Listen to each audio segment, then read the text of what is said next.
Bienvenidos a la cuarta edición de Consensos, en su tercera temporada. Antes buscamos y encontramos consensos en primera infancia, en educación y en tributación. Hoy nos ocupa el tema de la seguridad ciudadana. Para abordarlo, nos acompaña en la conducción Emiliano Tealde, economista, profesor de la Universidad Católica, un colega dedicado a la docencia y a la investigación académica, investigador en políticas de seguridad y en comportamiento criminal. Sabemos que se trata de un tema más difícil que los que hemos tratado en ocasiones anteriores para encontrar acuerdos en nuestro país. El propósito de Consensos es mirar hacia adelante y no hacia atrás, buscar propuestas en las que pueda haber acuerdos, lo que resulta clave para el éxito de las políticas públicas. Hemos invitado para analizar este tema hoy a Jorge Gandini, senador del Partido Nacional, Andrés Ojeda, abogado penalista del Partido Colorado, Gabriela Valverde, contadora, coordinadora de convivencia en el Frente Amplio. Muchas gracias por acompañarnos. Para introducir el tema, simplemente un par de gráficas para que ustedes brinden su opinión sobre esta temática. Nosotros en los últimos 20 años, en lo que va de este siglo, tenemos una tasa creciente de homicidios en el país. Esto se agudizó, este crecimiento, a partir de en la última década. Hoy ya estamos a nivel país con casi 12 asesinatos por cada 100.000 habitantes, lo cual es una tasa para niveles internacionales relativamente mediana, pero para lo que fue nuestra historia bastante alta, lo cual ha hecho que este problema esté cada vez más en la opinión pública, el tema de seguridad. Acá podemos ver en esta gráfica que la seguridad va ocupando cada vez más un papel más preponderante en la primera preocupación que tienen los uruguayos. En el año 2020 vemos una caída de esa tendencia que se debe por el COVID, la pandemia, que bueno, la economía y la salud ganan un lugar más preponderante. ¿A ustedes a qué reflexiones los llevan esta evolución, estos números? Jorge. Bueno, que tenemos un problema grave como sociedad, muy importante, que no hemos podido resolver. A ver, hoy tenemos, tú hablaste de los homicidios, pero en general, en relación al delito, hoy tenemos algunos delitos menos en términos generales. Pero también es verdad que tenemos casi 3.000 presos más, privados de libertad, como se les llama. Y tenemos, unos 15.000. Y tenemos 18.000 personas con medidas alternativas. Y tenemos en la sociedad una cantidad de delincuentes que siguen delinquiendo, porque el delito existe. O sea que la privación de libertad o las medidas alternativas no han resuelto el problema. No es que por haber generado cambios legales, y yo creo que actitudinales en la policía, que han hecho más efectivo la represión al delito y por lo tanto hay más personas privadas de libertad. Es decir, el sistema judicial y el sistema represivo han generado respuestas positivas, pero los delitos no bajan en la proporción que deberían hacerlo. Y ahí entonces tenemos un problema, porque estamos, después de los Estados Unidos, en el país que tiene más personas privadas de libertad por cantidad de habitantes. Y no le encontramos una solución. Gabriela. Bueno, primero, buenas tardes y gracias por la invitación. Estoy de acuerdo con Jorge que estamos con un problema que obviamente no se inicia cada 1 de marzo, cada 5 años. Es un problema que va increyendo también en un concierto internacional, ¿no? La violencia en general se ha disparado en general en muchos países, como Uruguay, como país que está dentro de 2 grandes, un poco acompaña también ese crecimiento. Y también es cierto, estoy también de acuerdo con Jorge, que es difícil encontrar una solución concreta. En realidad es un tema que es muy multicausal y por tanto se necesitan políticas de Estado. el tema de las cifras, como mostraban ahí, del homicidio, es como el más representativo de la situación, porque los homicidios son lo que en las cifras o de las denuncias de delitos es lo que más representa la situación. Hay otros delitos que, bueno, hay tendencia a denunciar o no, depende de otras causas, la relación con la policía, los dispositivos y demás, y esas cifras pueden subir o bajar.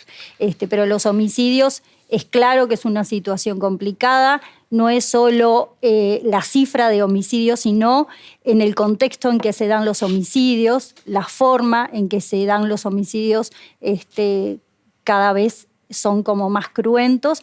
Y bueno, es verdad que hay 3.000 personas privadas de libertad más, que hay que hacer con ellas algo también, ¿no? El tema de después... Calculo que lo hablaremos, pero hay que pensar un poco también en la política carcelaria más allá de la privación de libertad. Vamos a ir a ese tema en particular. Andrés, ¿cómo lo ves tú? Bueno, buenas tardes, gracias por la invitación. Me parece más que interesante esta discusión a poquitos semanas o días de la interpelación al ministro del Interior. O sea, eso es un tema que va a estar todo el mes seguramente muy arriba. Y me parece que a veces hay que hacerle algo de justicia a la conversación. Este tema es el tema rey de los diagnósticos. Todos tenemos diagnósticos y hay consenso en todos los diagnósticos, ¿verdad? Entonces, yo creo que a veces cuando se dice que este es uno de los temas de más difícil consenso, yo creo todo lo opuesto. Yo creo que este es el tema de más fácil consenso y los invito a leer los programas de gobierno de todos los partidos del año 2019. Van a ver una enorme cantidad de propuestas repetidas. A diferencia de repente, cuestiones económicas en las que ustedes andan mucho más a fondo, que es más difícil porque se entrecruzan temas ideológicos pesados, acá está todo inventado. Digo, no hay nada nuevo. La realidad es que a veces las discrepancias son de corte político, no de corte de diagnóstico ni técnico. Y hablando de consensos, ustedes sabrán que el Ministerio del Interior ha convocado a una mesa multipartidaria a la búsqueda de esto mismo, consensos. Y en el marco de eso es que estamos discutiendo. Y yo creo que en el fondo, en la sustancia, hay muy pocas discrepancias. Los consensos no se llegan a veces porque no hay voluntades políticas para llegar a esos consensos, porque acá se entrecruzan cuestiones que no tienen que ver ni con diagnóstico ni con solución. Tienen que ver con temas electorales. Y hablemos de los homicidios. Me parece que es representativo. Está claro que la seguridad pública ha tomado, quizá en el siglo XXI, un lugar en la agenda que antes no tenía. También es claro que del 2020 para acá está en segundo lugar. Después de, si uno suma salario y desempleo, siempre dan más que la cifra de seguridad, pero si no es la primera, es la segunda, ¿de acuerdo? Pero dejó de ser la primera por afano como era de un tiempo a esta parte. Eso puede tener muchas variables, alguna vez que la economía quizá podría estar mejor antes, o sea, se puede leer de muchas maneras que no son todas convenientes a un gobierno o a otro. Lo que sí es claro es que los homicidios en el año 2019 tuvieron un récord histórico importante, bajaron sustantivamente después y volvieron a subir, todavía no han llegado a guarismos de 2019. Pero me interesa entrarle a dos cosas importantes. Primero, los datos, Montevideo Interior, y ahí capaz que le podríamos poner un desagregado de Montevideo, ustedes van a ver que el foco, estos homicidios, son 3-4 zonas de Montevideo muy puntuales. Son zonas rojas muy específicas. ¿Ah? ¿Por qué pasa esto? Porque el desagregado de homicidios ha cambiado mucho. En 2015, esto lo publica el diario El País el domingo en tapa, en 2015 tuvimos 50 personas fallecidas derivadas de rapiñas. ¿Qué quiere decir eso? Son personas que no están vinculadas a la delincuencia, trabajadores, estudiantes, que fueron a ser rapiñados, se resistieron, hubo algún malentendido, lo que sea, y terminaron asesinados en el marco de rapiñas. En el año 2022 tuvimos 15 muertos en derivados de rapiñas. A ver, nadie puede estar contento con tener 15 muertos, pero seguro son menos que 50. Entonces hay algún rumbo concreto en materia de trabajo que ha derivado en la rebaja de homicidios que son a trabajadores, a personas no vinculadas al delito. ¿Por qué, creo yo, bajan de un lado y aumentan de otro? Porque ha cambiado la política del gobierno en materia de combate al narcotráfico. Antes la política era más selectiva a la hora del combate al narcotráfico, se decía que el microtráfico no debía ser tan atacado en virtud de poder atacar el tráfico más grande, evitar de repente la persecución del narcomenudeo. Eso cambió radicalmente, 180 grados, ahora se persigue todo. Eso hace que, obviamente, la cantidad de droga en calle se reduzca porque se incauta más y los lugares de venta se empiecen a reducir. Entonces, obviamente, la misma cantidad de gente que vive de la droga no cambia, razón por la cual empiezan los enfrentamientos y aumenta esa violencia. Ahora, lo que yo tengo claro es que la solución de la baja de esa violencia no viene por el lado del retaseo al combate al narcotráfico. ¿Tenemos un problema? Ninguna duda. ¿Estamos mejor? Sin duda también. En este bloque inicial, que era un poco la piedra de toque del programa, ya surgieron dos temas que van a ser tratados específicamente. O sea que la agenda creo que la elegimos bien. Política carcelaria es uno de ellos y el narcotráfico, combate al narcotráfico es el otro. Vayamos al primero de los temas planteados, que es el tercero, además de los dos recientemente mencionados, políticas de seguridad.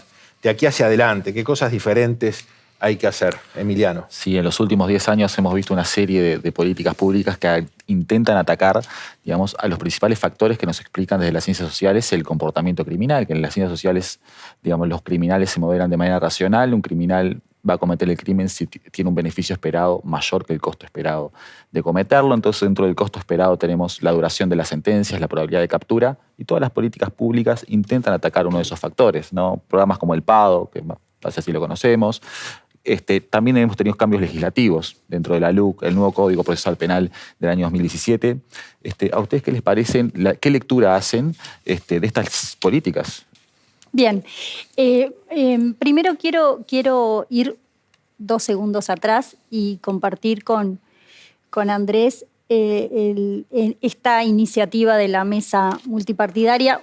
Uno de los aspectos que dije anteriormente es que creo que esto es una política de Estado, y soy de las personas en las cuales procuré que el Frente Amplio estuviera sentado en la mesa multipartidaria, porque creo que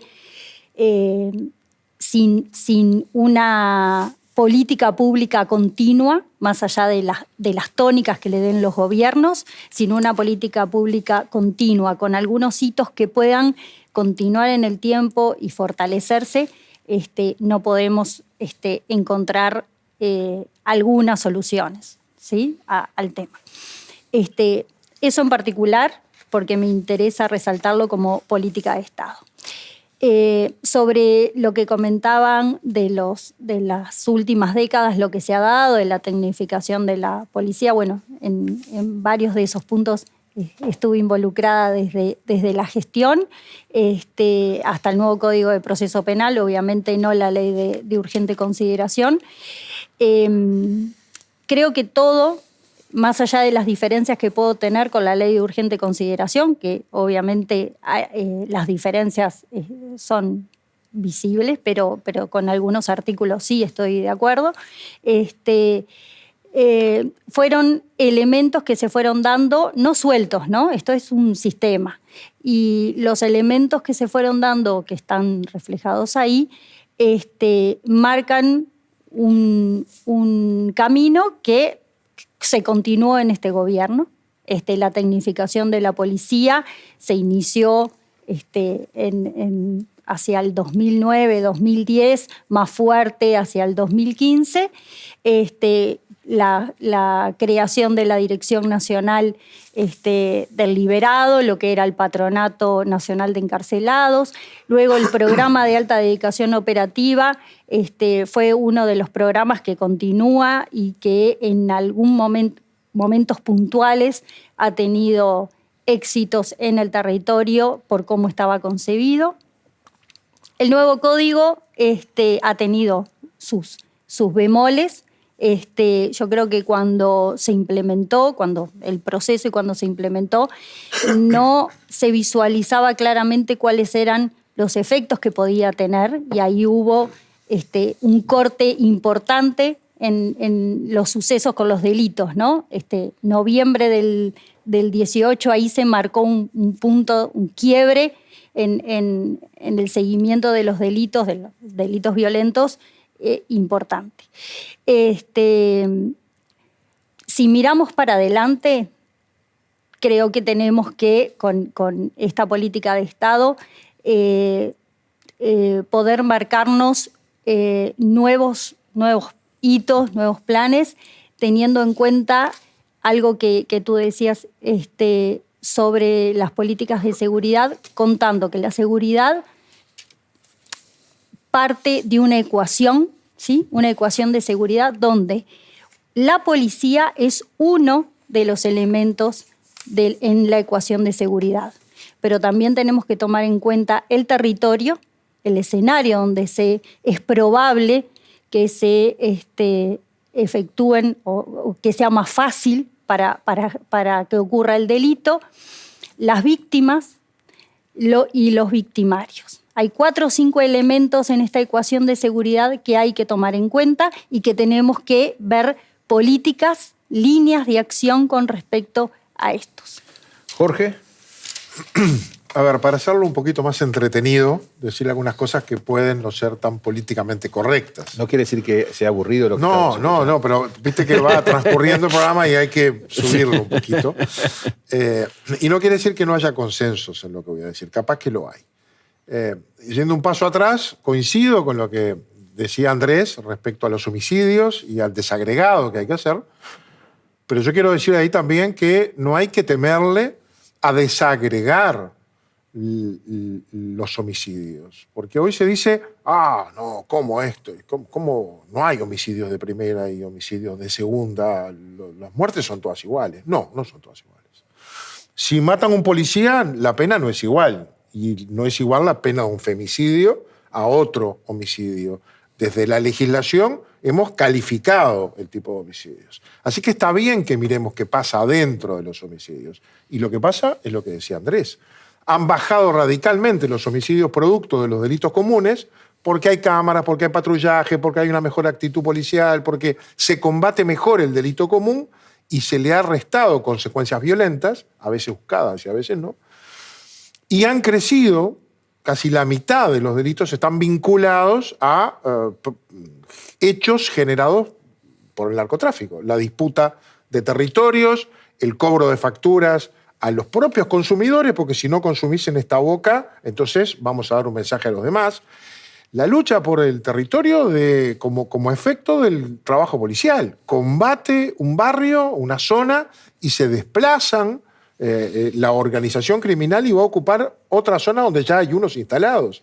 Y eso genera estas cosas. O el cobro a aquellos consumidores que son malos pagadores. Son todas señales en el mundo de la delincuencia. Bueno, ¿por qué hay que desagregarlo? Porque hay que entenderlo para saber cómo combatirlo. No se combate igual. No es con patrulleros o con cámaras que se combate eso. Entonces, me parece primero que hay que dejarlo bien claro. En segundo lugar, y ya yendo a esto otro, creo que también tenemos que asumir, más allá de que podemos entrarle a varios de los asuntos, un subtema que tenemos. Y es la participación y la descoordinación entre la labor de fiscalía y la labor de la policía. Los policías nos cuentan que llevan a los detenidos por delitos que quizás no sean muy graves. O sea, viste que tenés esos delitos que se llaman el rastrillo. Tipo que roba la garrafa, la ropa que está tendida en la puerta o un par de championes y asolan el barrio, generan una sensación de inseguridad enorme. Pero también están los que cometen otro tipo de delitos un poco más violentos y más graves, que la policía los captura, a veces los vecinos. Los llevan a fiscalía, tienen 6 antecedentes, 7 antecedentes, los delitos están vinculados al robo de un comercio, al robo de un auto, y salen. Porque la fiscalía o no tiene demasiada posibilidad, tiene que elegir qué es lo que atiende y aborda. Y entonces la sensación de la policía, yo acá tengo un caso concreto que lo separé para eso, lo traje pensando en el temario. En abril de este año, en 8 días, que van del 3 al 10 de abril, la fiscal Brenda Pupo liberó 18 delincuentes que la policía de Zona 2 había capturado infragante y poseían antecedentes penales todos, algunos 6, otros 10, por delitos no tan chicos. Entraban y salían 18 en 8 días. Eso a la policía le genera un efecto enorme, ¿no? Un desaliento brutal. Nosotros, una de las cosas que cambiamos, creo que fue muy positiva, fue el ánimo, el respaldo de la policía, la actitud de la policía frente al delito. Pero estas cosas no hacen que el sistema funcione. Y ahí creo que es responsabilidad también de quienes diseñamos el sistema, porque hoy el sistema está mucho más sobrecargado de lo que pensamos que podía estar y las fiscalías tienen que estar eligiendo qué expedientes tocan y cuáles. Acá tenemos un abogado penalista que ejerce Que la conoce. profesión y Yo vivo de esto. viene justito al... A ver, yo vivo de esto, la verdad que es lo que más hago, el alto porcentaje del tiempo. Y acá, en principio, tienen las cosas. Tú decías, no mirando al pasado, es verdad, pero sí con memoria, ¿no? Porque sin memoria no hay mucho futuro, eso en casi todos los temas. Nosotros tuvimos un cambio de proceso penal en el año 2000 muy grande, 180 grados. El sistema siempre eligió, toda la vida. Cuando los jueces investigaban también había una selección. Lo que tenemos hoy es un sistema mucho más público y visible, ¿no? Yo siempre digo que esto es como tomar mate en bombilla de vidrio. Uno ve todo y ve todo. Lo bueno, lo malo y lo más o menos. Pasa que los enojos con el sistema de justicia generalmente redundan en un enojo con el legislador. Y el legislador no es el que aplica los sistemas de justicia. De hecho, yo te diría que hay mucho más del sistema que se juega en una fiscalía hoy, mucho más que en el Poder Judicial. En una fiscalía, si vas al 90 y pico % de los casos salen por proceso abreviado, tu juicio está en la fiscalía. O sea que si la fiscalía toma una decisión de no perseguir tu juicio, no perseguir tu asunto, chau, asunto. El juez no puede hacer nada. No, pero el juez no interviene, llega con un abreviado pronto que si cumple cuestiones formales se acabó el problema. Yo no le he hecho la culpa al sistema, porque Uruguay no tiene un sistema diferente a ninguno de los demás países. De hecho, ha tenido 13, 15 remiendos terribles desde el 2017 hasta ahora. Pero no me quiero meter en un tema técnico-jurídico porque no es la idea. Lo que sí digo es que estos puntos que están aquí en materia de políticas públicas de seguridad ha tenido un pienso muy dedicado a la represión. Es la vedette de la seguridad, la represión. Y yo quiero ser claro, no hay ninguna estrategia de seguridad del mundo que funcione bien si no tiene por lo menos dos patas. Una eficaz de represión y una fuerte de prevención. ¿Tá? La represión es como un analgésico. Vos te duele algo, toma un analgésico y yo en el momento me siento mejor y ya baja. Ahora, no me va a quitar la enfermedad, no me va a mejorar la infección. Ahora, si yo no tomo el antibiótico, que es la prevención, es muy difícil que yo a mediano o largo plazo empiece a estar menos enfermo. Entonces, yo entiendo que la represión tiene un componente de reclamo ciudadano muy grande, por eso todas las reformas de seguridad pública, y esto cruza a los partidos políticos, tienen algún aumento de pena metido adentro y alguna cosa más. En esta mesa interpartidaria que ahora encaramos, ¿tá? No hay un solo eje de represión. Son todas cuestiones preventivas, todas, 100%. De hecho, y ya aprovecho para comentarle también a la señora del Frente Amplio que el Frente adelantó que no va a firmar ninguna de ellas por una cuestión metodológica. Estamos terminando el proceso, yo espero que esa decisión se pueda rever y quizá alguna cosa puedan acompañar en búsqueda de estos consensos que estamos conversando y que no por una cuestión metodológica nos quedemos sin políticas de Estado a largo plazo, porque yo estoy convencido de que en muchos temas estamos de acuerdo. Está claro, nadie puede estar en contra de tecnificar la policía. Nadie puede estar en contra de eso. Me alegra incluso que se hable de la Dirección Nacional del Liberado, que por suerte ha pasado hoy a integrar una órbita del MIDES, ha tenido una jerarquización importante y a veces algunas noticias muy importantes pasan desapercibidas porque no son rimbombantes. Se ha dicho públicamente que el Estado está pronto para subsidiar hasta el 80% del sueldo de las personas liberadas que sean tomadas por empresas privadas. Es ley. Esto es enorme. Yo lamento a veces que no suene tanto como otras cosas, pero estamos hablando de una apuesta económica del Estado ¿a qué? A que la persona reingrese al trabajo formal ¿para qué? Para bajar la reincidencia. La reincidencia es una de las llaves más grandes de la seguridad pública, que aparte ni siquiera en Uruguay tiene una medición científica concreta. Recién ahora se está encargando de algún estudio para poder ver cómo se va a medir esa reincidencia. Hay aproximados. Se habla de 60, 70%, número que repetimos endémicamente, pero no hay tenemos distintos criterios también. ningún dato real sobre esto. Pero Dinali es clave para poder funcionar para el día después. Hay una anunciada inversión de $20 millones en materia de salud mental y adicciones.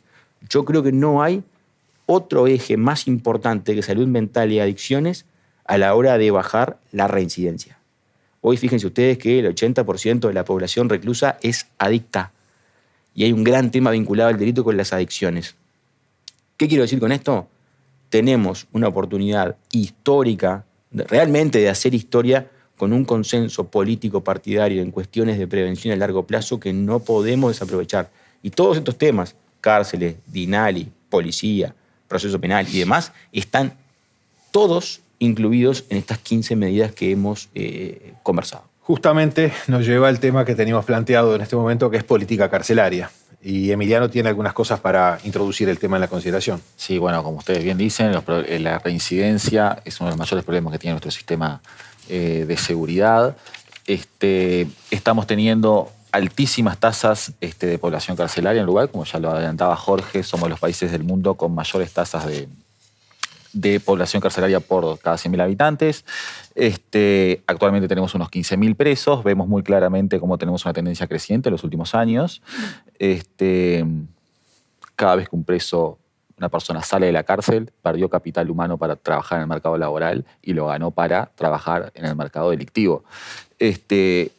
Tenemos un estudio de una estudiante de la maestría en políticas públicas de nuestra universidad que dice que una persona que sale de la cárcel tiene el 44% menos posibilidades de obtener trabajo que una persona que no lo ha hecho, que no tiene antecedentes penales, perdón.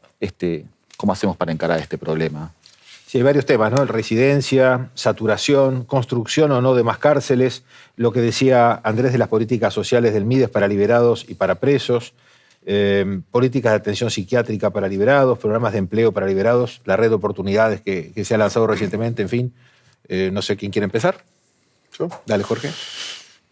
Larrañaga, cuando asume en el 2020, dice: la situación carcelaria es grave. Tenemos un sistema penitenciario que presenta colapsos desde el punto de vista edilicio, pero también hay una población carcelaria excesiva y donde además hay problemas notorios en el marco de las adicciones. Esto es cuando asume en el 2020, lo dice en el Parlamento, en la Comisión Bicameral. De aquel momento para acá tenemos 2.500 personas más privadas de libertad que en aquel tiempo. Hoy tenemos 12.460 plazas y casi 15.000 privados de libertad, un 120% de ocupación, es decir, tenemos hacinamiento. El informe del comisionado parlamentario, Juan Miguel Petit, del 2021, nos dice que un 10% de la población privada de libertad está en lugares donde tiene acceso a oportunidades, rehabilitación e integración. Un 56% no tiene suficientes oportunidades de integración social y un 34%, o sea, 5.000, pasa su reclusión en condiciones de trato cruel, inhumano o degradante, donde el derecho al tratamiento no se cumple. Esta es la realidad. Podemos discutir políticamente lo que se quiera y podemos ir a donde se nos quiera llevar en el debate de quién tiene la culpa o cuándo empezó, pero lo cierto es que hoy tenemos 5.000 personas en este país que están recluidas en condiciones de tratos inhumanos, crueles o degradantes. ¿Qué podemos esperar cuando esas personas sean liberadas? Que se integren a la sociedad. ¿Quién los toma? Hay una ley ya vigente que dice que el 80% hasta 30 y pico de mil pesos del salario lo paga el Estado. Pero cuesta que todo el sistema funcione integradamente para que esas oportunidades las aprovechen. Por suerte ahora la DINALI salió del Ministerio del Interior y está donde tiene que estar, en el Ministerio de Desarrollo Social, donde hay que aplicar una política mucho más integral de rehabilitación post tiempo carcelario. Y hay programas, Red de Oportunidades se llama ahora, que se está instalando con más recursos que se le van a sumar por adicciones, por salud mental, es decir, hay una conciencia. Hay 3.000 plazas que se van a construir nuevas, pero también tenemos un problema con la sociedad. Vamos a decirlo también como es. Buena parte de la sociedad lo que quiere es que lo metamos para allá adentro, cerremos con llave y tiremos la llave. No quiere que gastemos plata en esa gente. Y la verdad que si no la gastamos ahí, el problema de la seguridad lo vamos a tener agravado después, porque si no es un 70% y es un 60% la reincidencia, quiere decir que de los 15.000 que están ahí, hay 8 o 9.000 que van a salir con posgrado a delinquir de vuelta y sin oportunidades, porque aunque permuten horas de estudio por días o de trabajo y oficio por día, si cuando salen no tienen la oportunidad, van a hacer de vuelta lo mismo. Entonces, la sociedad tiene que destinar una cantidad de recursos de toda naturaleza para todas estas etapas. Hoy nos faltan espacios físicos, nos falta personal. Hay módulos del CONCAR que durante la noche tienen 2 operadores penitenciarios. 2. Hay más. Pero si un privado de libertad tiene un problema de salud o sufre una herida, hay 2 funcionarios que tienen que acompañarlo, y si está internado van a ser 2 por turnos. Hay 6 operadores penitenciarios que van a estar con ese recluso. Por lo tanto, no hay suficientes operadores para atender, así que se cierran con llave y ahí que pase lo que sea durante la noche. No le damos chance a que las cosas sucedan o mejoren, salvo algunas experiencias que se están llevando adelante y son marcadamente positivas, como las chacras o algunos programas que se llevan adelante entre organismos públicos, privados y los reclusos, los privados de libertad. Por ahí hay que trabajar, hay que insistir, pero la mala noticia es que hay que poner plata también. Mucha gestión, pero acompañada de recursos. Vayamos ahora, Andrés, y cierra este bloque, Gabriela. Sí, esta es una de las discusiones más bizantinas que tenemos. La que tenemos cada 5 años discutimos básicamente las mismas cosas. Si ustedes se fijan, todos los programas son parecidos, lo cual quiere decir que esto tanto no avanza, ¿no? Hay una discusión que todo el mundo repite, sobre todo en 2 o 3 temas grandes. Uno es que las cárceles tienen que ser más chicas. No hay cárceles de 2, 3, 4 mil personas que funcionen. Lo ideal es que no superen las 500 como extremo, y si puede ser de 50 o de 100, mejor. Sin embargo, Uruguay construyó una cárcel de 2.000 personas hace unos poquitos años. Y el argumento fue, con toda franqueza, económico. Hacer una de 2.000 es más barato que hacer 4 de 500. Economía de escala. Bien lineal. El tema es que a veces esto no responde a una ecuación estrictamente económica. Cuando uno ni siquiera puede desagregar los perfiles que están introduciendo al sistema, si yo, digamos, el bisturí que tengo es un machete así de grueso, es muy difícil operar. Entonces, si yo tengo esto dividido entre primario y reincidente, o en preventiva y condenado, todo se mezcla con todo. Si yo no puedo separar, se hace muy difícil cualquier trabajo de rehabilitación. Otro eje grande interesante es que a partir del nuevo Código de Proceso Penal se invierte la cantidad de condenados y procesados, ¿verdad? La gente que está en preventiva se da vuelta, o sea, pasa a ser 80-20 condenados. Yo ahí sé qué día entra y qué día sale, lo cual me permite entablar una estrategia de rehabilitación. Yo tenía antes un procesado en preventiva que no sé cuándo se va. ¿Cómo hago yo para encarar un trabajo con alguien que se puede ir mañana, dentro de 2 meses, dentro de 6? Es imposible. Entonces, otro tema grande. No es razonable que las cárceles dependan del Ministerio del Interior. Todo el mundo amaga con esto, nunca se termina de concretar. Por primera vez en mucho tiempo, este programa de 15 medidas del Ministerio encara una suerte de respuesta con esto, con la posible creación de un Ministerio de Justicia. En el tramo final del periodo pasado, Bonomi propone convertir al INR en un servicio descentralizado. Ahora, para eso necesita anclarlo a algún ministerio, sin perjuicio de su autonomía, anclarlo a algún ministerio que le ejerza el control. Cuando fue a golpear al MIDES le dijeron que no, cuando fue a golpear a Salud Pública le dijeron que no, cuando fue a golpear al MEC le dijeron que no, y él mismo no se lo iba a quedar, porque justamente lo estaba sacando. Entonces, al no tener un lugar donde anclar, terminó fracasando una propuesta que, en mi juicio, hubiera sido al menos positiva. Ahora, la discusión del millón acá es, cada charla de discusión que tenemos en reformas de estos temas termina, por ejemplo, en aumentos de pena o aumento de castigo, y hay un componente olvidado que se mencionó al pasar hoy, que es la probabilidad de captura, que es el otro eje grande, lo que le llaman la inexorabilidad de la aplicación de la pena. Acá hay 2 ejes grandes. Uno, ¿cuánto me van a castigar? Y otro, ¿qué chance hay de que me agarren? Si la chance de que me agarren es baja... ¿Que me agarren o que me agarren y me suelten? Me importa muy poco, porque a eso me refiero. Inexorabilidad es la aplicación de esa pena. Entonces, si yo entiendo que ese castigo sobre mí, por una razón u otra, no va a recaer sin perjuicio de que sea grande, es muy difícil que yo me motive en ese castigo. Entonces, a veces el sistema está un poco disociado. Vos tenés un sistema penal, no quiero aburrir con esto, pero tiene básicamente algunos segmentos. Un segmento legislativo que nos dice qué es delito y cómo se castiga, un segmento policial que tiene que prevenirlo y reprimirlo o detenerlo en el caso de ocurrir, se lo lleva a un sistema fiscal judicial, que es un combo solo, ese define quién va al sistema carcelario y tenemos un eventual postcárcel. Si no entendemos esto en modo sistema, es imposible funcionar. El tema es que tenemos parches en lugares diferentes. Entonces, el enojo ciudadano se traslada a su principal representante, que es el legislador, que lo que hace es lo que puede hacer, aumentar una pena. Ahora, si todo ese esa reforma o enojo o situación no se traslada al resto de la cadena, esto se hace muy difícil. Yo creo que la sábana es corta y hay que tomar decisiones sabiendo que es corta. O sea, si aumentamos las penas, va a aumentar la población carcelaria, tenemos que construir más cárceles. No tiene mucha vuelta. La alternativa, y yo quiero ver quién se la va a plantear la ciudadanía, es, perfecto, reduzcamos las situaciones de cárcel, tendremos menos personas presas, ¿verdad? O sea que va a haber situaciones que serán eventualmente de castigo penal, que serán solucionadas por vías no carcelarias, y explíquenle, señores, ustedes a la ciudadanía por qué este cristiano no va preso. Y ahí es donde creo que a veces la academia choca fuertemente con la ciudadanía y con la realidad. Y si nosotros, como dice catedrático de Derecho Penal Español, creo yo el mejor de todos, Silva Sánchez, no le podemos explicar a cualquier cristiano esto en términos básicos de sentido común, el error es nuestro y no de ellos. Así de claro. Gabriela, ¿cómo lo ves? Te vi asintiendo a lo largo de y bueno, es consensos, no es tan diferente.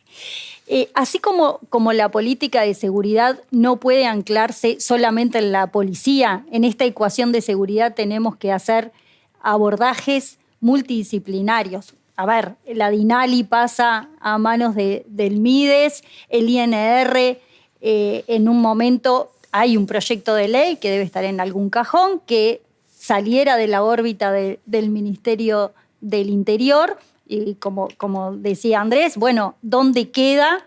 Hay una propuesta de un Ministerio de Justicia. El nombre trae recuerdos de un pasado que a veces no es fácil explicar, pero sería como una idea, una propuesta viable. Lo cierto es que la política carcelaria no puede seguir estando en manos del Ministerio del Interior y con policía. Y esto que Jorge comentaba, que el otro Jorge, Larrañaga, en su discurso fue inaugural, ¿no? Cuando asume, en el 2020 lo decía, si nosotros nos vamos al 2005, las palabras no hubiesen cambiado mucho, ¿no? Teníamos una situación carcelaria terrible, una emergencia carcelaria, también con hacinamiento, con un sistema carcelario que no era un sistema, eran cárceles que estaban desparramadas en el país dependiendo de jefes de policía, con policías trabajando dentro de las cárceles, conviviendo con los mismos presos o las presas, comiendo la misma comida, descansando prácticamente, no obviamente en celdas, pero en dormitorios similares, una situación bastante caótica porque la política carcelaria en ese momento era la que definía a cada jefe de policía. La formación del Instituto Nacional de Rehabilitación ha sido obviamente uno de los hitos más importantes para comenzar a ordenar la política carcelaria. Pero más allá de la unificación de un sistema y entrar a formar un sistema y la incorporación de operadores penitenciarios que se crearon cargos en los gobiernos del Frente Amplio, pero era un escalafón que venía de antes. O sea, era un escalafón que se había creado, no se habían creado cargos, los creamos nosotros y la voluntad y el espíritu era que las cárceles empezaran a retirarse de policías y a llenarse de operadores penitenciarios, personas que tuvieran un contacto directo con las personas privadas de libertad, que supieran de su vida, ¿no? Que estuvieran en contacto con el tema del desarrollo educativo, de los programas individuales de tratamiento y de trabajo para cada uno, temas de salud, temas de alimentación, temas de trabajo, temas de familia. Acá hay un tema también, cuando la persona privada de libertad cumple la pena o es liberado por distintos motivos y sale, no solo no encuentra trabajo, sino que muchas veces sale y no encuentra familia. Sí, claro. ¿Ah? Entonces, esa contención también es importante y desde la Dirección Nacional del Liberado, lo que antes era el patronato, hay una suerte de trabajo para que la persona privada de libertad no pierda contacto con la familia. Porque eso también, y lo hemos visto, por ejemplo, en fin de año, que la ansiedad, la angustia de la persona privada de libertad de ver que la gente festeja con sus familias las fiestas tradicionales, ellos no empiezan a darse cuenta de que no tienen familia de referencia. No hay referencia con el afuera. Y ahí vemos muchas veces cuestiones de salud mental que se da con temas de violencia intracarcelaria, con temas de suicidios, bueno, adicciones severas, y han llegado hasta motines, ¿no? Con distintos motivos, temas de alimentación, temas de salud, pero también tiene que ver con una cuestión emocional. Entonces, este Instituto Nacional de Rehabilitación fue formado para eso, ordenar un poco y trabajar como un sistema, pero no alcanza solo con esta formación del sistema, donde la única alternativa que tiene una persona cuando delinque, sea por lo que sea, es privación de libertad. Hay otras medidas que son alternativas a la prisión de libertad que tienen que ser fortalecidas en este sentido. Obviamente que en torno a las medidas alternativas de seguridad tiene que haber un sistema. Bueno, también está incorporado en la mesa fortalecer el OSLA, la Oficina de Seguimiento a las Libertades Asistidas, que tiene que ser fortalecido. Porque una persona que tiene una pena de prisión, ¿no? O está formalizado, pierde su libertad. Está perdiendo su libertad ambulatoria, pero está perdiendo un montón de cosas más. Y a veces el delito no coincide en la dosificación de la pena, no coincide la gravedad del delito con la pérdida de la libertad junto con otras cosas. Y las medidas alternativas son una política que hay que fortalecer, porque incluso hasta la sociedad le saldría mucho más económico tener una persona que sigue produciendo, porque no pierde el vínculo con la sociedad, sigue produciendo en el afuera, sigue en contacto con su familia y demás, pagando una pena. ¿Ah? Bueno, uno de los temas más complicados, por ejemplo, es la dosificación penal con las mujeres que ingresan droga a cárceles y tienen 4 años de pena, cuando claramente vemos que no condice una cosa con otra. Entonces me parece que a futuro tenemos que ver un Instituto Nacional de Rehabilitación que esté por fuera de la órbita policial, por fuera del Ministerio del Interior. Después veremos el anclaje, cómo puede darse. Fortalecer, revisar las penas. Hay que ponerlos en... No podemos hacer parches de penas con distintas dosimetrías, y fortalecer las medidas alternativas. El último tema que le queríamos plantear hoy ya fue mencionado a lo largo de la charla, es el del crimen organizado, narcotráfico. Emiliano. Sí, simplemente Uruguay está en la ruta internacional del narcotráfico. La guerra contra las drogas a nivel internacional empezó concentrándose en los países productores, ¿no? Donde se produce cocaína básicamente, en la región andina, en Colombia. Luego se movió ese combate internacional hacia los grandes distribuidores, ¿no? Hacia los grandes mercados, como México hacia Estados Unidos, Brasil hacia Europa. Y hoy hay nuevos distribuidores, ¿no? Puertos de Argentina, de Chile, Uruguay, por los cuales sale droga hacia Europa, básicamente. ¿Cómo hacemos para combatir el narcotráfico insertados en esta red internacional de comercio que es utilizada también para el narco? ¿Quién arranca? Si querés, yo, con un par de comentarios sobre lo anterior breves, coincido en mucho de lo que decía Gabriela. Señalar solo que la OSLA, que es la que maneja el seguimiento a todos estos que tienen medidas alternativas, 18.000, tiene 20 funcionarios. Sí.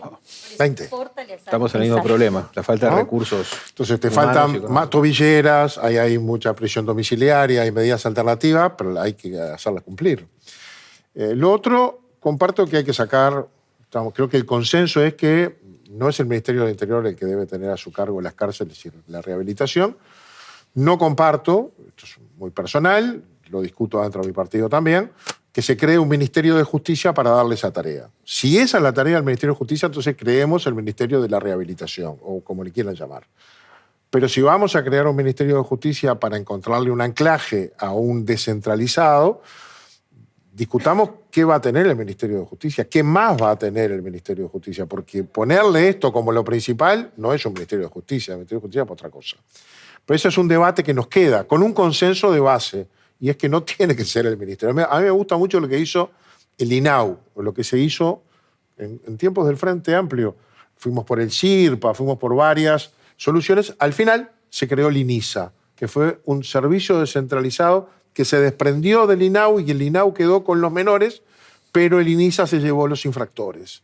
Y fue otra cabeza, fue otra conducción, hubo todo un tiempo de separación, pero se creó un organismo para los menores infractores. Resultados, hoy hay muchos menos menores infractores y mucho más medidas alternativas para atender esa minoridad que antes, ¿se acuerdan? Era el problema que teníamos, ¿no? Sí. Eran 1000 que entraban y se escapaban. Claramente. Con respecto a este tema, bueno, crimen organizado es una cosa muy compleja. Está el delito, también está otros delitos derivados, porque para que haya un vendedor de droga en un barrio o en una esquina, tiene que haber quien la ingresó al país, tiene que haber quien la proporcionó o la distribuyó, tiene que ver el retorno de ese dinero para lavarlo e incorporarlo legalmente en la sociedad. Es decir, es todo un complejo sistema que hay que abordar de distintos ámbitos y lugares. Este gobierno no abandonó la lucha contra el gran narcotráfico, pero se enfocó mucho más en el microtráfico, recompuso las brigadas de antidrogas de Canelones y Montevideo, donde se produce la mayor cantidad de este tipo de delitos, y ha cerrado cientos, en torno de las 400 bocas de pasta base. Pero fíjense una de las cosas curiosas, y vamos a lo del principio, a lo que hablábamos hoy. A la policía el fiscal le pide, para identificar una boca de pasta base y cerrarla, le pide 10 testimonios de que eso suceda. Si la policía tiene que hacer un trabajo de inteligencia que le lleva meses para demostrar que hubo 10 personas que compraron droga, por lo menos 10, que compraron droga en ese lugar. Y cuando eso se demuestra, es boca. Entonces todo el barrio sabe que hay una boca. Todo el barrio hace reuniones con el jefe de policía, van las autoridades, dice, acá hay una boca, ahí vienen todos los días, nos complica la vida. Pero ¿Cómo la policía no sabe? ¿Cómo la policía no sabe? Pero para la policía llevárselo al fiscal, tiene que seguir lo ven, entró, compró, salió. A las 4 cuadras van y lo agarran, porque no lo pueden agarrar ahí, porque si no la boca sabe que... Claro. Y entonces le tiene que sacar la confesión de que efectivamente compró droga, lo cual no es un delito en sí mismo, y la compró ahí. Cuando acumulan 10 pruebas, entonces el fiscal o la fiscal da la orden. Estas cosas son las que la gente no sabe y le echa la culpa al sistema de cómo funciona. Pero el sistema tiene esas complejidades entre garantías y trabas. No podemos hacer el allanamiento nocturno. Eso da una enorme cobertura al hogar aparente, donde de noche se protege por la Constitución de la República. Tenemos ahí muchos cambios para hacer, algunos legislativos, otros en materia de gestión, en un abordaje complejo. De hecho, recién empezamos a poder empezar a comprar 3 escáneres en un país que fue ruta del narcotráfico y hoy además de ruta de destino, y es un queso, ¿no? Es una rifa. Entra por todos lados, por el aire, por las barcazas que vienen de Paraguay y entra por el litoral, por el puerto de Montevideo. No hay escáner. El que compramos, el día que lo bajaban del barco, se cayó. ¿Se acuerdan? Y se rompió. ¿No? Justo a alguien se la grúa y se rompió. Y pasa un elefante por ese escáner viejo. ¿Se acuerdan que alguien compró ¿cómo se dice? Una máquina de esta, no me acuerdo de qué era, y adentro de los fierros pasó la droga. En esta no se vieron. En las de Europa vieron que adentro iba la droga. En esta no se veía porque era blanco y negro. Entonces, tenemos mucho que hacer, sabemos lo que tenemos que hacer, hay que poner plata y gestión para seguir enfrentando con estrategias adecuadas el crimen organizado, que en Uruguay es básicamente el narcotráfico. Gabriela. Voy a salir puntualmente de la palabra narcotráfico como sinónimo de crimen organizado, porque obviamente no es lo mismo, ¿no? No es lo mismo, claramente. No es lo mismo. Y pensando en crimen organizado. Por supuesto que hay un tema dentro del crimen organizado que tiene que ver con el narcotráfico a nivel internacional, en las grandes cabezas del narcotráfico, y que tienen que estar identificadas, como ya en alguna interpelación nos hicieron saber y demás. Algunos que obviamente con pasaporte están vaya a saber dónde, con un pasaporte dado están fuera del país. Pero hay un tema acá que tiene que revisarse a la luz de con el concepto de que la droga no es un problema, sino cómo se legaliza o cómo se regula el mercado de droga. Y eso me parece que hay que revisarlo. Es una de las propuestas que el Frente Amplio lleva a su Congreso para el programa, de una revisión sincera con respecto a la legalización o la regulación del mercado de drogas, que ahí hay puntos que hay que revisar. Eso es por uno de los aspectos que tiene que ver con el narcotráfico. Obviamente que tiene que haber líneas de acción con estos puntos que marcan, que obviamente somos ruta de pasaje, y estoy de acuerdo con Jorge que esto no puede ser un queso de que entren y salgan camiones, avionetas y demás con droga y que no se pueda hacer nada. Pero también, y voy a nombrar un trabajo que es relativamente reciente, de Gabriel Tenenbaum, sobre los protectores del capital. Y acá tenemos algunas regulaciones para hacer, o marco normativo para algunos formatos de sociedades o de información financiera que pueden trabajar también con el tema de la represión o la prevención de un crimen organizado. Y ahí está por ejemplo, qué pasa con cómo se financian los partidos políticos. ¿Qué pasa con algunos formatos de sociedades anónimas en los cuales pueden estar desviándose fondos que son del crimen organizado, y hay un pasaje para la legalización de esto? Cómo fortalecer todo el tema de lavado de activos y los controles. Y ahí tiene fuerte, podemos abordar seriamente un tema de crimen organizado que no pasa solamente por el narcotráfico. Andrés. Varias cosas. Primero, apostilla de lo previo, nobleza obliga. Nadie sostuvo aquí que la única razón de creación de un Ministerio de Justicia sería algo vinculado a lo carcelario. Lo mencioné ahí porque era el tema que estábamos tratando. Claro. Yo creo que podríamos tener un Ministerio de Justicia sin que se ocupara de nada carcelario, porque tendría tareas de sobra para hacer. De hecho, están enumeradas en la propuesta con detalle, por lo menos en la propuesta original nuestra, más allá de lo que recoja el Ministerio del Pero no lo recoge el Ministerio. Bueno, pero es la nuestra también. Con justicia las cosas, ¿no? Después lo que haga el Ministerio, a mí se me escapa un poco, pero evidentemente la idea original tiene mucho más que ver con otras razones. Pongo lo carcelario porque aparte pero no dejemos a lo carcelario. No es un invento uruguayo esto, ¿no? Digo, se ocupan en Chile, se ocupan en muchos lugares, digo, de la gestión de lo carcelario, más allá de otro montón de cosas que creo que serían profundamente útiles para todo lo que conversamos. Por ejemplo, para la cohesión del sistema. Tener un espacio de poder ejecutivo dedicado al diseño de políticas públicas de justicia es clave. No existe un país en el cual una reforma del sistema procesal penal se la hacen los fiscales para ellos. Si tú sos parte, no podés ser el redactor de la reforma. Pero no lo critico, es una realidad. Si yo mañana le pido a cualquiera que haga una reforma, la va a hacer desde el lugar desde el que integra la cadena. Exacto. Solo podrá ser objetivo si está fuera del accionar. Si se la doy a la policía, la va a hacer igual, y así lo mismo. En cuanto a estas cuestiones vinculadas a crimen organizado y narcotráfico, dos cosas. No entendí bien la referencia de los pasaportes, si era un tema Marcet medio encubierto, pero no me quedó claro. Pero no. Quedó raro. Y lo otro que me preocupa es, no entendí también cuál es la posesión del Frente Amplio con respecto a las drogas. Si están en posición de legalizar y proponiendo legalizarla 100%, proponiendo una cuestión más provisionista como hasta ahora, porque yo veo que a veces estamos en ese ida y vuelta de que queremos decir que despenalizar es mejor algunas cosas, pero a su vez cuáles y cómo. Entonces es como que vamos y venimos con la cuestión de prohibir o no prohibir en materia de drogas. Y lo otro, yo creo que Uruguay no tiene ninguna hipótesis de financiamiento de partidos políticos vinculados al narcotráfico. En ninguno de los partidos políticos del Uruguay sería grave sostener algo en ese sentido y creo que ameritaría por lo menos No de alguna prueba narcotráfico. puntual. Bueno, pero Sí. lo reformulo, Sí, de sí, crimen organizado del de crimen. algún tipo. O sea, yo creo que no hay ningún partido político en Uruguay financiado por el crimen organizado. Y creo que Uruguay, en ese sentido, no creo que corra un riesgo de ese tipo por el tipo de sociedad y de partidos políticos. Y creo que atañe a todos, a los que están en el Parlamento y los que no.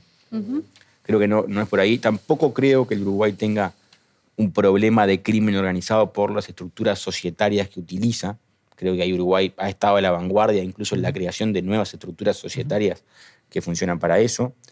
Creo que ha sido positivo el talante que le ha puesto el gobierno a la Secretaría Antilavado, persiguiendo lo que hay que perseguir en lugar de convirtiendo a escribanos en fiscales del crimen, que de repente a veces persiguiendo cuestiones menores terminan pasando cosas enormes que estaban en la cara de todo el mundo antes. Yo creo que las cuestiones del crimen organizado tienen mucho que ver con cómo los países se ayudan entre ellos a batallar algo que trasciende naciones. Uruguay claramente no es un mercado súper atractivo para la venta de nada. Lo que sí puede ser es utilizado para otras cosas. Tiene condiciones positivas para colaborar en ese sentido. Incluso creo que el foco debería estar puesto en aumentar la cooperación internacional en la batalla contra el crimen organizado macro, pero también duplicar, triplicar o todo lo que pueda la batalla contra el pequeño crimen organizado que tiene hoy asolando sus barrios más pobres. Como decíamos al principio, y esto todo tiene que ver con todo, y eso es capaz que es la punta principal que hay que entender, si nosotros logramos impactar al crimen organizado en las 4 o 5 zonas rojas de Montevideo, vamos a bajar significativamente los homicidios, por ejemplo, y volvemos al principio. Entonces, esta pelea es 80% cabeza, 20% músculo. O sea, es un tema de ajedrez. El objeto central es reducirle los espacios al narcotráfico de tal manera, o al crimen organizado, de tal manera que deje de ser negocio vender. Porque tengo que invertir tanto para esquivar las trabas, problemas y escollos que me pone el Estado con policía y con otras medidas de seguridad, que empiece a ser menos negocio vender. Entonces, evidentemente, yo le pondría el foco a estas 4 o 5 zonas del área metropolitana donde realmente tenemos un problema de crimen organizado que redunda en tuburizaciones, en aumento de violencia y en aumento de homicidios. ¿Para quiénes? Para las personas más pobres. A lo largo del programa, yo los veía, Emiliano, supongo tú también, y el público a través de la pantalla, asintiendo reiteradamente cada uno de los 3 invitados a los dichos de los otros. Se mencionó la palabra consensos positivamente por parte de los 3 invitados a lo largo de la charla. Se habló de política de Estado. Se habló, y yo me sorprendí al principio cuando Andrés hablaba de que en realidad los consensos son fáciles, y bueno, fueron muy fáciles en esta mesa. Pero, ¿cómo hacer para que se concreten? También Andrés en ese momento dijo la dificultad política, ¿no? Y yo me acordaba cuando lo decía en mi materia económica, que fue mucho más rápido el consenso entre los economistas de distintos partidos sobre temas generales de la economía que entre los respectivos partidos y líderes políticos. ¿Cómo se hace? Y con esto, una última reflexión lo más breve posible de cada uno. Hagamos al revés, que empiece Andrés, que siga Gabriel y cierre Jorge. ¿Cómo lograr ese consenso a nivel político, como hoy ustedes, que son representantes fieles de 3 partidos, lo tuvieron? Sí, mira, esto justo nos agarra en el tramo final de esta mesa de discusión interpartidaria de seguridad, en donde estamos discutiendo justamente los posibles consensos. Yo creo que existen en la mayoría de los temas. La cuestión está en qué peso relativo le da cada partido, cada representante a la cuestión electoral que tenemos tan cerca. Entonces, Nicolás Trachtenberg, que es un criminólogo uruguayo que está viviendo en Europa en este momento, estuvo acá de visita habla de este programa de 15 medidas y dice, es la primera vez que empezamos a ver un programa que no es vapuleado por la academia, que es bastante aplaudido, que de hecho no tiene un solo aumento de pena incluido. Esto es lo que históricamente el sistema reclamó. Y él dice con toda claridad, aquí vamos a ver quién está para trabajar por la seguridad pública y quién está para trabajar por sus temas electorales. Lo pueden buscar, es una nota en Canal 12 en la mañana, larga, profunda, interesante. Hay una frase que de hecho está incluida en el programa que dice, es increíble lo que se puede conseguir cuando nadie se preocupa por quién se lleva el crédito. Si nosotros le abstrajéramos esta cuestión, todos en un segundo estaríamos de acuerdo en determinadas cosas. Pasa que la cuestión electoral termina siendo la vedette de todas las discusiones. Entonces, si yo le quitara el peso electoral, le quitara los intereses relativos partidarios a esto, yo creo que los consensos llegarían rápido, porque en seguridad, como ustedes ven, los diagnósticos y las cuestiones a hacer más, menos, tienen espacios grandes de consenso. Y de hecho, los invito a leer de vuelta los programas de partidos políticos de seguridad del año 2019. Van a ver enormes coincidencias. Yo le bloqueo las tapas, ustedes capaz que no se dan cuenta cuál es cuál. A ese nivel. Entonces, si esto no tiene un consenso mayor, es por una cuestión estrictamente político-partidaria. Por esa razón, yo espero, aspiro, creo y tengo la esperanza de que todos los partidos políticos sentados en esta mesa concreta de prevención que se ha formado puedan al menos firmar, si no las 15, la mayoría de ellas propuestas que ahí están. Gabriela. Antes de dar el cierre, quería comentar sobre el crimen organizado y los partidos políticos. No, obviamente no estoy diciendo, no dije que los partidos políticos están financiados por el crimen organizado. Pero es importante que nosotros podamos poner a la luz pública estas cuestiones para totalmente separar, ¿no? Temas que pueden estar en el olfato de las personas vinculados. Entonces, es importante legislar en algunos sentidos para que todo esté más transparente. A ver, no dije fortalecimiento de la JUTEP, pero es importante también.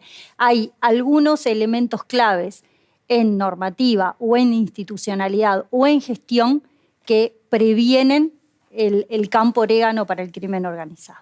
Eso es por un lado. Andrés vuelve a la mesa y lo dije al inicio.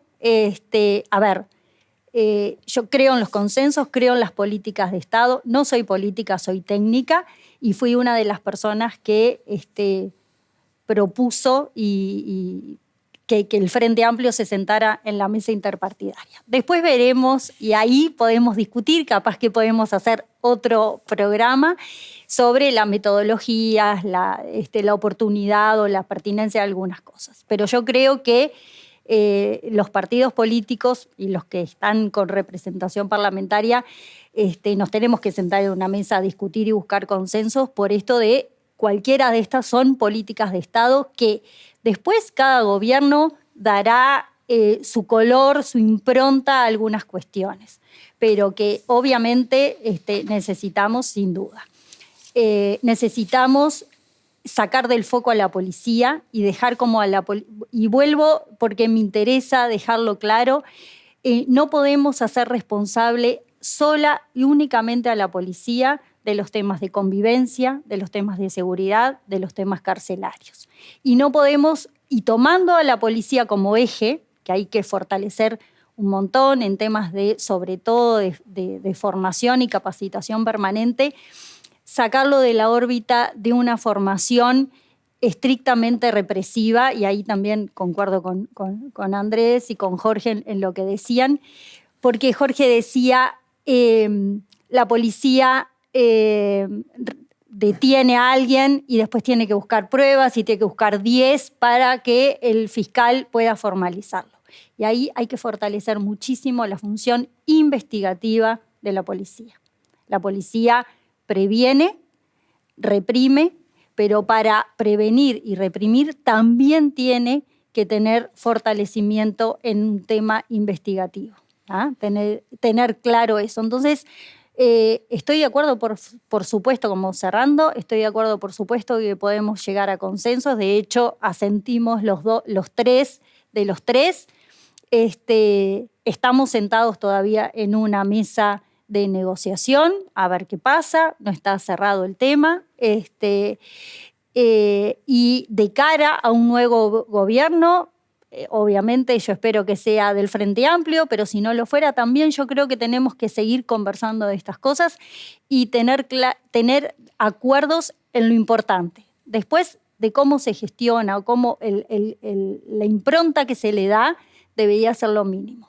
Pero no se puede seguir refundando cada 5 años un Ministerio del Interior, un INR, una Fiscalía y un sistema de justicia. Jorge. Primero una anotación nada más.